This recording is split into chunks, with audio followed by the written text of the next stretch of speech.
行者喺宗教意義上面代表修行者，亦都有人將行者視為肩負特殊使命，喺逆境中堅持信念嘅實踐者。又或者簡單解做行人。障係形聲詞，喺說文解字入面解阻隔或者遮擋。無障可以解心境潔淨，亦都可以指消除環境中嘅各種障礙，等唔同嘅人都可以平等同埋自主咁活動。咁你又知唔知無障行者係咩嚟呢？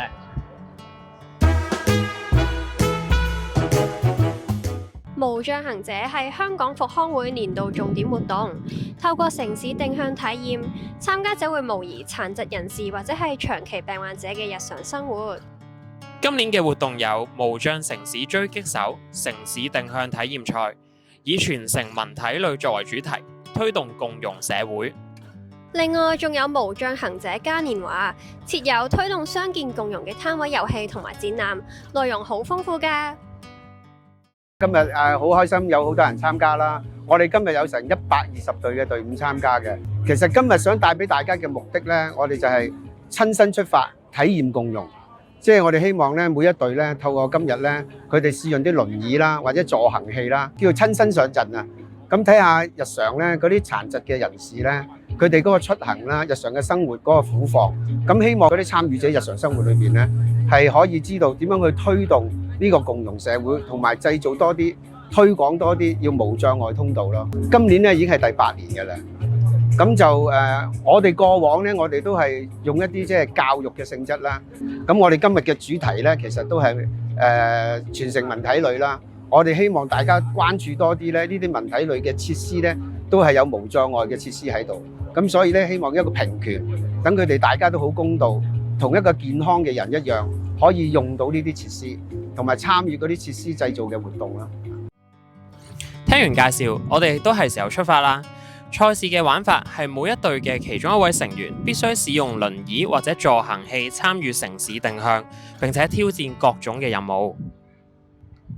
實體嘅任務點呢，就總共有20個，分佈喺上環、中環、金鐘、灣仔、銅鑼灣等等嘅地方。期間呢，就唔會設有固定路線，隊伍要自行規劃，用唔同嘅方法去到任務點。點啊，添第一次推輪椅有咩感受啊？其實都幾困難。因為即係以前成日喺條街度行就覺得啲路好平啦，但係原來推住輪椅上面坐住人嘅時候，都好多凹凹凸凸嘅暗位咯，同埋即係都會擔心彈親你噶嘛。咁你咧，你即係都係第一次坐輪椅，有啲咩感受？我平時咧都係推人比較多啲啦，今次第一次自己坐咧，就會更加在意個路面嗰個平整度啦。好似你咁講，咁之後咧推人嘅時候，我就會更加留意個地面嘅狀況啦，就比較在意一啲俾人推過人嘅感受。行咗咁耐，終於俾我哋嚟到任務點啦。每個任務點會按難度等級設有唔同嘅分數嘅。遊戲任務圍繞無障礙設施、文化、體育或者旅遊等主題嚟設計，獲得最高總分數嘅隊伍將會成為全場嘅總冠軍。咁你哋咧做咗好多唔同種類嘅任務啦，你哋覺得最困難嘅係邊一樣呢？我覺得最困難嘅就係喺呢一個嘅9號碼頭有一個叫輪椅舞，咁可能未掌握到呢個嘅輪椅舞，但係都要嘗試。我覺得最難嗰個就係一個畫畫嘅挑戰，但係嗰個唔係一個普通嘅挑戰，佢係要模擬你隻手發育不全，攞唔到支筆，但係又要你畫一隻公仔。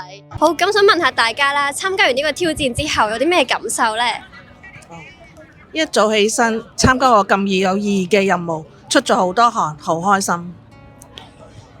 今年踏入第4年參加嘅，想幫多啲無障行者籌多啲款項嘅。希望能夠幫到殘障人士啦，幫助文體旅改善殘障設施以及道路的規劃。我就係身體力行啦，同埋更加了解到殘疾人嘅問題，就希望政府可以改善啲設施啦。參加完無障行者之後咧，我覺得自己了解多咗社會上唔同人嘅需要啦。咁我諗之後喺街度見到佢哋嘅時候，我都會首先默默觀察下佢哋啦，然後都會睇下有冇啲咩可以幫到佢哋手，當係出一分力咁樣咯。我都係啊，同埋睇完即係參加完呢個活動之後咧，其實都覺得即係香港咧係需要更加多嘅無障礙設施啦。其實無論係本地嘅人又好啦，或者係甚至乎外國嚟嘅殘障人士咧，都可以暢遊呢個城市咯。其實復康會仲有好多唔同嘅活動嘅，如果大家仲想了解多啲嘅話，都可以去佢哋嘅官網嗰度睇下㗎。如果中意我哋嘅片嘅話咧，記得 comment、like 同埋 share。下集關你事，繼續介紹大大小小社區嘅事。下集見，拜拜。